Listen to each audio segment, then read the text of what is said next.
ये कहानी शुरू होती है एक बहुत ही खूबसूरत गांव से, जहां रहते थे दो भाई, राय स्टार और ज्ञान भाई। दोनों मेहनती किसान थे। उनका एक ही सहारा था खेती, और उनकी जमीन भी सोने जैसी थी, जो हर बार शानदार फसल देती थी। वे दोनों भाई अपनी सादा जिंदगी में बेहद खुश थे, लेकिन उन्हें क्या पता था कि उनकी इस शांति पर अब एक साया मंडरा रहा है। वो साया था एक खतरनाक विलन का, ब्लैक निंजा। ब्लैक निंजा का नाम सुनते ही अच्छों के पसीने छूट जाते थे। उसके पास लाखों गुंडों की फौज थी। एक दिन वो अपने नए महल के लिए जगह खोजते खोजते राय स्टार के खेतों तक पहुंच गया। जैसे ही उसने वो जमीन देखी, उसकी आंखें चमक उठी। माशा अल्लाह, क्या लोकेशन है! इस खेत का मालिक जो मांगेगा मैं दूंगा। उसने राय स्टार को बुलवाया और उसका आदमी बोला, हमारे बॉस को ये जमीन चाहिए, 50 लाख तक देंगे। राय स्टार ने साफ मना कर दिया, ये खेत मेरे पापा की आखिरी निशानी है, मैं इसे कभी नहीं बेचूंगा। ब्लैक निंजा को गुस्सा आ गया, लेकिन वो चुपचाप चला गया। पर ये चुप्पी तूफान से पहले की थी। कुछ दिनों बाद जब ज्ञान भाई अपनी गाड़ी में फसल लेकर शहर जा रहे थे,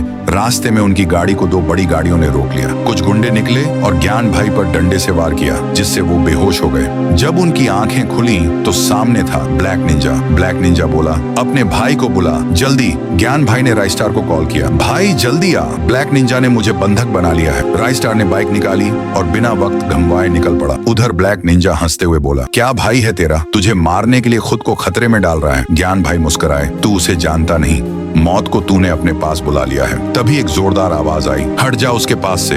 राय स्टार की जबरदस्त एंट्री हुई। उसने कहा, तेरा ज्यादा हो गया बेटा, अब तुझे सबक सिखाना ही पड़ेगा। ब्लैक निंजा बोला, उस दिन तो तू बच गया, आज नहीं बचेगा। राय स्टार बोला, भागने की जरूरत तुझे है, मुझे नहीं। ज्ञान भाई बोले, अब अगर लड़ाई शुरू करनी है तो शुरू करो यार। और फिर शुरू हुई एक ताबड़तोड़ लड़ाई। चारों तरफ धुआं, गाड़ियों का शोर, गुनगुनाहटें, मारधाड़, सब तबाही का मंजर बन गया। जैसे ही धुआं छंटा, नीचे जमीन पर गिरा हुआ था ब्लैक निंजा, और राय स्टार और ज्ञान भाई पूरे एटीट्यूड में बैठकर उसे घूर रहे थे।